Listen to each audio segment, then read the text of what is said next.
Bíblia quanto pela teologia. É uma prática ocultista, maligna. Ixi, o José tem que parar então. O José tem que parar. Ele não sai sem ver o próximo. Não sai, eu sei disso. Mas o Dr. James Kennedy, no livro dele, ele resgata esse princípio fascinante. E o versículo-chave dele é o Salmo 19:1.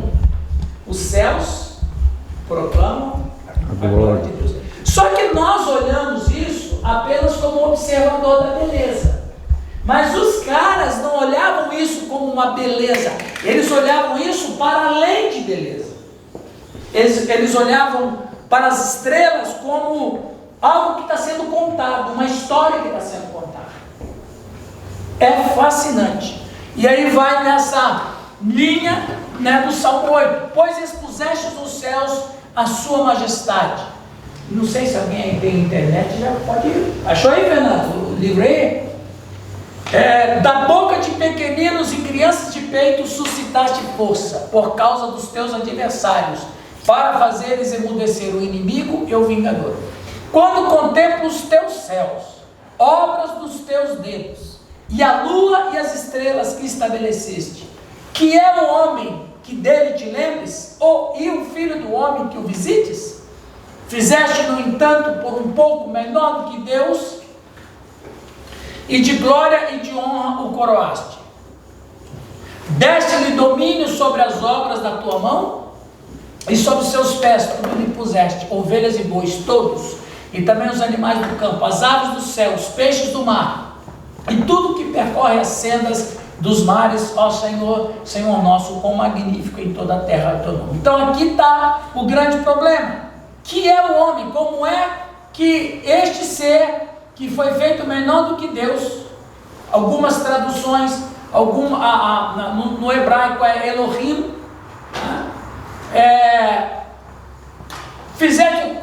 o que é este ser, que não precisa ser percebido, que é o homem que dele te lembres, ou seja, é um ser insignificante, mas ao mesmo tempo, ele é feito menor do que Deus, tem glória, tem honra, e Deus deu para ele o domínio sobre toda a natureza e toda a criação.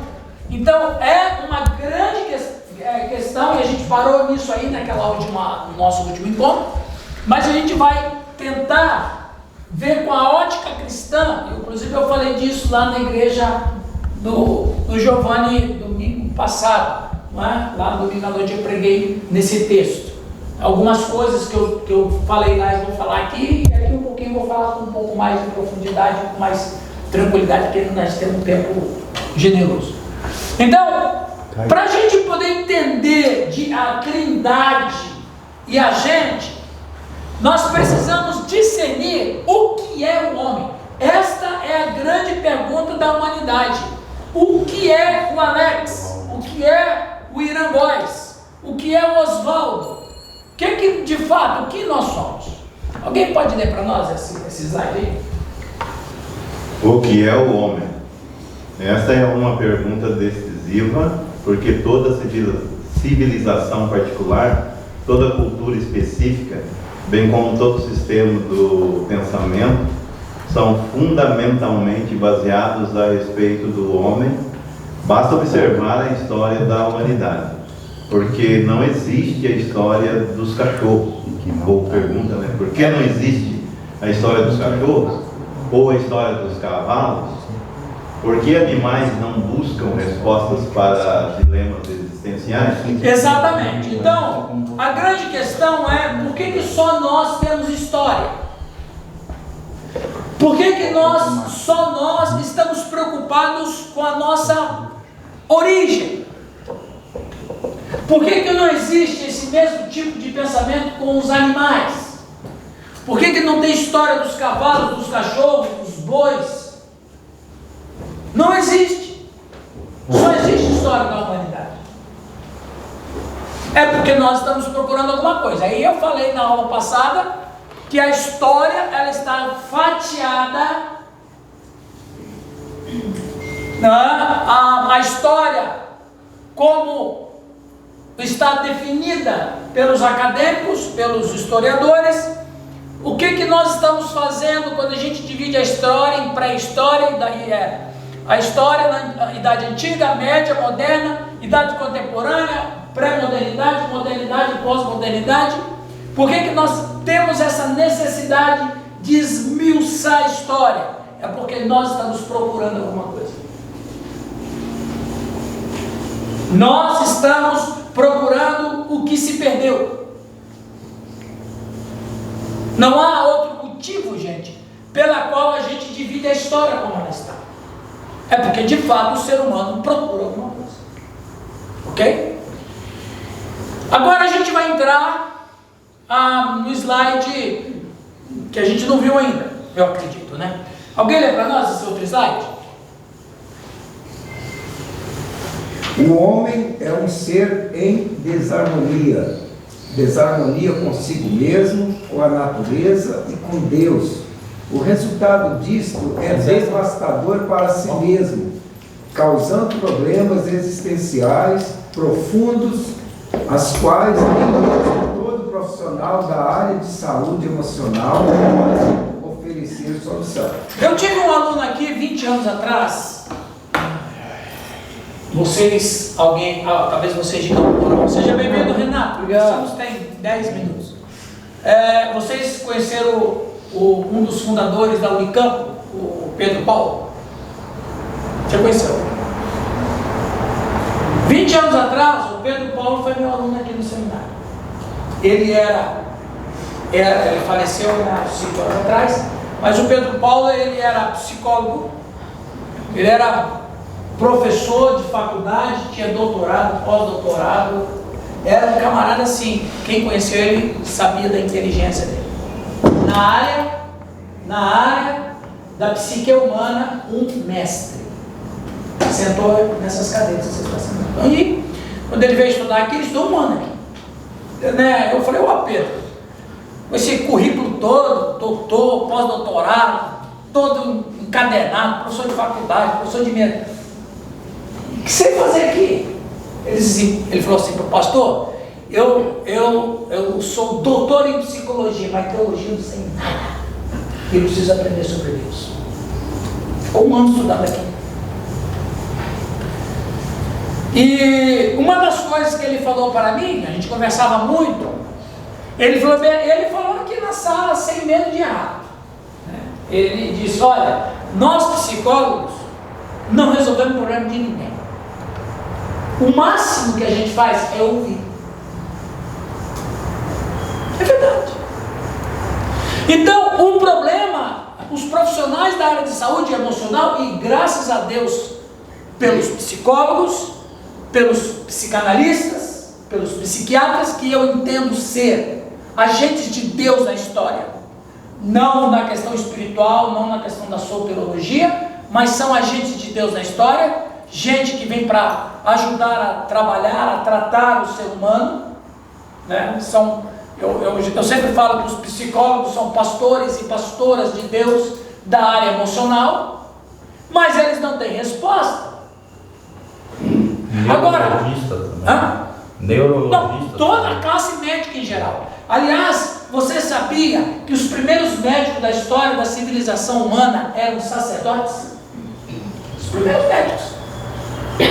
Então, a gente vê que a classe média como um todo, eles são instrumentos de Deus, que creiam eles nisso ou não, sejam eles crentes ou ateus, todos eles estão servindo à humanidade, e toda instituição e função que existe voltada para o bem e o progresso da humanidade são agentes do reino de Deus, ponto. Mas são limitados. Por quê? Porque de fato o homem é um ser em desarmonia. A gente percebe isso, ele está em desarmonia consigo mesmo, com a natureza e com Deus. E vou acrescentar, a desarmonia que tem entre nós é mais denso no Ocidente do que no Oriente. Sabe por quê? Porque no Ocidente, depois do século XVIII, nós nos envolvemos com a filosofia do individualismo. Então, a criação da humanidade por parte de Deus, ela sempre teve uma conotação de coletividade. Por quê? Porque a Trindade é uma coletividade.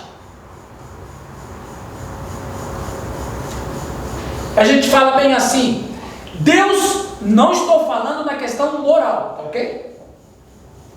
A gente fala assim, Deus é um ser completo. Por que Deus é um ser completo?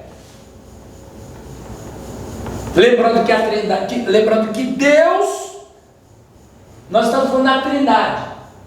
Por que Deus é um ser completo? Porque a Trindade vive em pluralidade, em coletividade. Criou o homem à sua imagem e semelhança, criou outra coletividade. Então, o princípio da criação do homem não é um princípio de individualismo, é um princípio de coletividade. Então, as pessoas do Oriente também têm um problema de desarmonia consigo mesmo, só que nós ocidentais somos mais densos nisso, porque essa cultura do indivíduo é muito forte na gente. Então nós só pensamos a partir do indivíduo, do ser solitário. Então nós somos jogados dentro de um mundo onde as escrituras dizem que é melhor serem dois do que um. Não é o princípio de Eclesiastes capítulo 4? O que diz Eclesiastes capítulo 4? Melhor é serem dois do que um, porque dá a melhor paga do seu trabalho. Então, a escritura parte sempre para a coletividade. Jesus disse, onde 2 ou 3 estiverem reunidos em meu nome. Princípio da coletividade. Igreja só pode ser igreja quando houver coletividade. Tem algumas pessoas que, por desinformação ou por falta de conhecimento, ele falou assim, a igreja sou eu. Não, a igreja não é você. Você sozinho é um cristão. Só pode ser igreja quando existe uma unidade. Jesus vai dizer isso. Para ser igreja tem que ser 2 pelo menos. Então sozinho ninguém representa uma coletividade. Por isso que quando a gente encontra um policial corrupto, a instituição da polícia militar chega e fala, ele não representa a instituição PM. Quando tem uma pessoa corrupta em qualquer coletividade, ele não representa, ele faz parte dela. Então a gente cai, meus irmãos, nesse princípio do individualismo que é cruel com a gente. Então nós somos forjados a pensar em apenas um único ser. Você tem que ser feliz. Deus tem uma bênção para mim. Preste atenção. A bênção é minha, a vitória é minha. Nós chegamos a um absurdo de ter uma música. Lá vem eu falar de música outra vez, né? Daquela música, eu esqueci o nome do cantor, é um casal norte-americano, mas estão no Brasil há muito tempo. Que quando ele fala da ceia do Senhor, ele fala mesa para 2.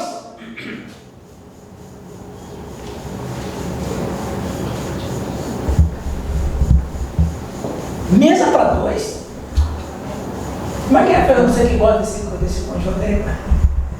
Não faço ideia. Eu esqueci agora o nome da música, mas aí ele vai cantando, é uma música que fala sobre ceia, e daí no estribilho da música ele vai dizer que já a mesa já está posta, há uma mesa para 2, quer dizer, eu e Jesus. Mas esse é o sentido de ceia? Não. Qual é o sentido de ceia? Coletividade. É o corpo, sem discernir o corpo. Quem come e bebe sem discernir o corpo, ou seja, o camarada que está com uma ceia para 2, ele está lançando maldição sobre ele. Mas não é coletivo? Por quê? Não, a coletividade é com os seres humanos. Para ele, Jesus, é individualismo. Deus é para mim. E o pior não é isso. O pior é que essa ideia de individualismo afeta nós pastores. Sabe por quê? Porque o cara fala assim, pastor, você é meu. Quando o pastor é da coletividade. Mas tem membros de igreja que acham que o pastor é só dela, só tem que atender ela, só tem que dar atenção para ela, só tem que visitar, entendeu? Não, o pastor é pastor da coletividade. Você tem quantas pessoas, quantas almas lá na sua comunidade, Mário? 260. Agora, você imaginou, se você tem esse número de pessoas? Dá mais, dá 25, 30 mil. O quê? 360 Só que ainda não consegui atingir. Tá certo, vai chegar lá. Então veja, se você tem uma comunidade, você tem 200 pessoas, 300 pessoas, se cada pessoa falar que você é dela, acabou o seu ministério. Mas é o problema do individualismo. E então, a gente começa a descobrir algumas coisas por que nós estamos em desarmonia. Então, esse princípio da trindade, nós estamos falando da trindade, o homem, exatamente isso. Deus criou o homem à sua imagem e semelhança, criou outra coletividade, ou outra família, ou outra comunidade. E a gente só se encontra na história e no mundo se a gente se sentir parte de um todo. Né? Ok, gente? Agora, na dimensão da criação, né? Eu falei um pouco sobre isso domingo à noite. O que Deus criou? O Nilton, olha para nós, por favor. O homem não foi feito sem um propósito pelo Criador, pois este o criou com o objetivo de ter comunhão com Ele. O homem nos é mostrado na Bíblia como um ser criado por Deus, cuja principal missão é refletir-lhe a glória e majestade. Preste atenção, meus irmãos e irmãs. Isso aqui é um detalhe importante. Quando Deus nos criou em Adão, lembrando que Agostinho vai dizer que nós, no pecado original, que nós pecamos em Adão, né? Ela significa humanidade.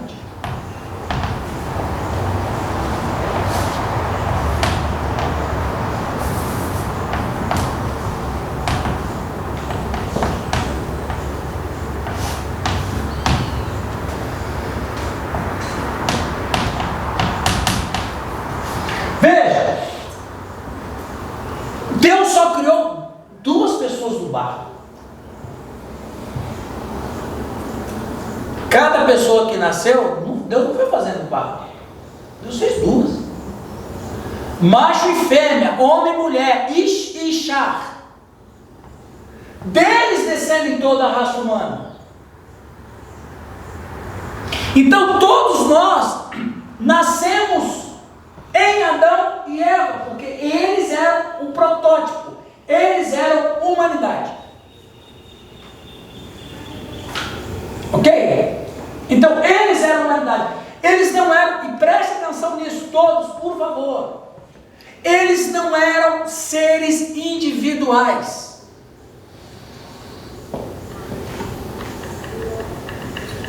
Eles tinham 2 coisas que nós não temos. Primeiro, eles tinham essa ideia de coletividade, porque eles eram humanidade, e eles tinham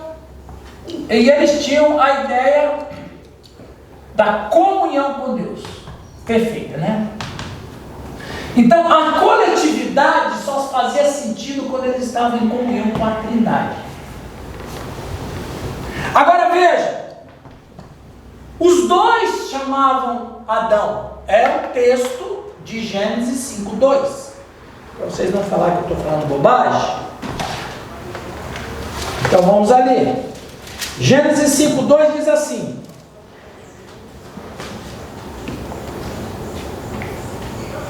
homem e mulher os criou e os abençoou, e lhes chamou pelo nome de Adão.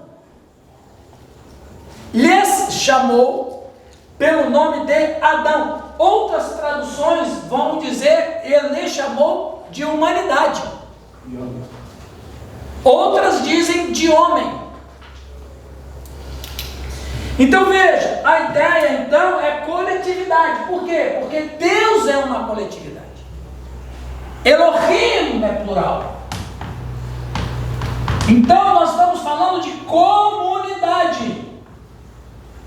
Criou o homem à sua imagem e semelhança, criou outra comunidade. Então essa ideia de Adão e Eva, eles perderam, agora preste atenção, eles perderam este senso de coletividade quando eles pecaram. Porque o que dava para eles esse senso de comunidade era a relação íntima e plena e perfeita que eles tinham com a Trindade. E agora, uma das consequências da desobediência é o que Deus já tinha falado para eles antes de expulsá-los.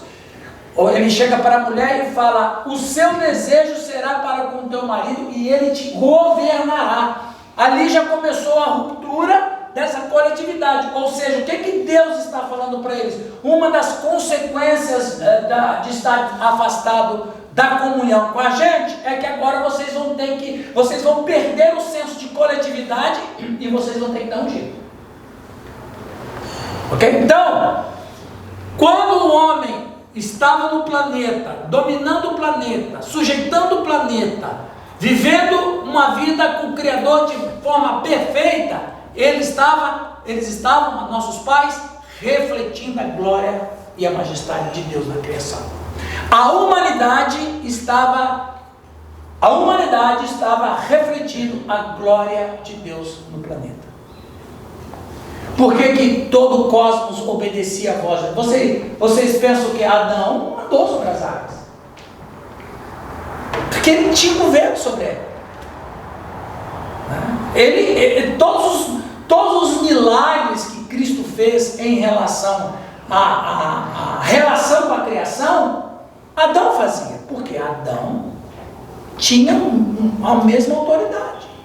Deus os criou à sua imagem e semelhança, deu poder e autoridade para eles. 100% aqui. Totalmente. Quando houve o pecado, eles perderam esse senso de comunhão e perderam esse senso de coletividade. A gente só se realiza em coletividade. E aí fica mais denso o problema de coletividade no Ocidente por causa desse individualismo, que já existia, porém ele ficou mais evidente, mais profundo e mais trabalhado e mais inculcado na gente. Pergunta, algum comentário? Fala. Essa perda de autoridade, de relação Adão e criação com autoridade constituída por Deus e retirada por Deus, ela foi assim progressiva ou você acha que foi imediata? Pelo texto da Escritura, assim que eles saíram, a perca da autoridade, assim que eles saíram, e outras coisas foram perdendo-se ao longo do tempo. A autoridade foi na hora, mas a própria vida eles foram perdendo ao longo do tempo, porque Adão vai morrer com 930 anos depois que eles são expulsos do jardim. Porque em seguida, nessa concepção aí, Deus ele coloca os anjos dele para proteger a árvore lá, a entrada do jardim. Eu entendo assim, eu não entendo na verdade, né? Não, você entende. Que teria acesso, mas não seria o ideal que Deus estabeleceu. Teria acesso. E foi boa a sua fala. Eles teriam acesso, e como estavam em desobediência, não bastaria mais Deus falar para não entrar. Então, porque eu lembro de uma coisa que você falou aqui, pecaminosa. Quando a comunicação dos seres vivos com os mortos, que é uma coisa que não é possível, ou Deus proíbe porque é possível? Você está falando em relação àquele episódio com Samuel, né? Exatamente. Não, você não falou, você não defendeu, você só falou essa questão. Sim. Deus proibiu porque há possibilidade de uma comunicação com os mortos, Ou porque não é possível e toda comunicação com os mortos é demoníaca. Então, a possibilidade de comunicar com seres espirituais é possível, mas não seriam seres, não tem mais nenhum contato os que morreram, né? Com o pessoal que fica no mundo. Os seres espirituais que eles teriam contato eram os demônios, com a mais absoluta certeza. Agora, Isso se chama necromancia. necromancia. Só que aquele caso de Samuel é um caso à parte, a gente não vai entrar em detalhes aqui, né? Foi um caso à parte, não vou voltar a explicar a tese que eu defendi naquele dia, mas de fato, todas as possibilidades, por exemplo, você pode me matar. Sim. Alguma coisa impede que você me mate? Não. O Newton pode, num dia de ira, de raiva, de extrema carnalidade, matar qualquer pessoa. E é facinho. É fácil. Mas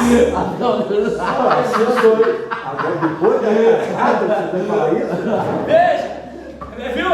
A possibilidade do fato é diferente da execução do fato. É possível? É. Mas por que o Newton não vai matar? Porque o Newton tem um monte de coisas que impede ele. Que me impede. Eu entendo assim, no caso que estava falando do tempo, feito as coisas com o tempo, foram perdendo com o tempo, porque Deus não tirou, foi o homem que perdeu pela sua pela consequência. Então ele próprio foi perdendo por... Outra oportunidade, disso que o Ozelei está falando e o Sidney está falando, talvez ainda durante o nosso curso, a gente pode falar sobre o que é consequência e o que é castigo. São duas coisas que podemos trabalhar. Continuando, quem começa a procurar entender o ser humano foram os gregos. Os filósofos surgiram com um único propósito: responder à questão sobre o homem. Por que ele é tão frustrado?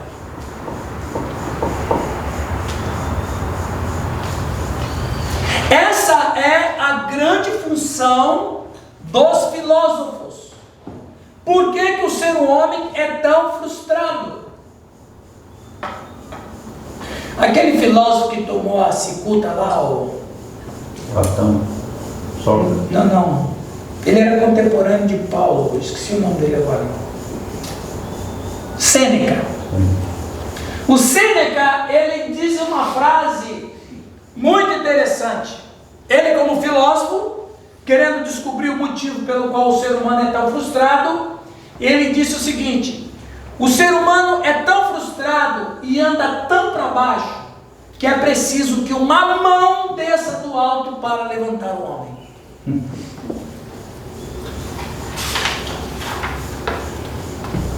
Então, a gente vai observando, inclusive,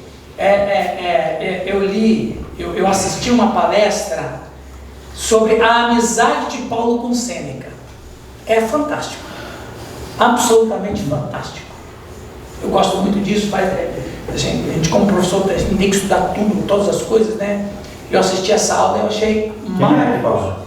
Quem é que faz essa palestra? É aquela famosa filósofa, esqueci o nome dela agora. Eu gosto de escutar. E o cara não converteu. Não, pois é, eu não concordo com algumas coisas da filosofia, com certeza, né? Principalmente a reencarnação, mas o ensino filosófico é muito interessante. Eu esqueci o nome dela, Helena, professora Helena. E ela,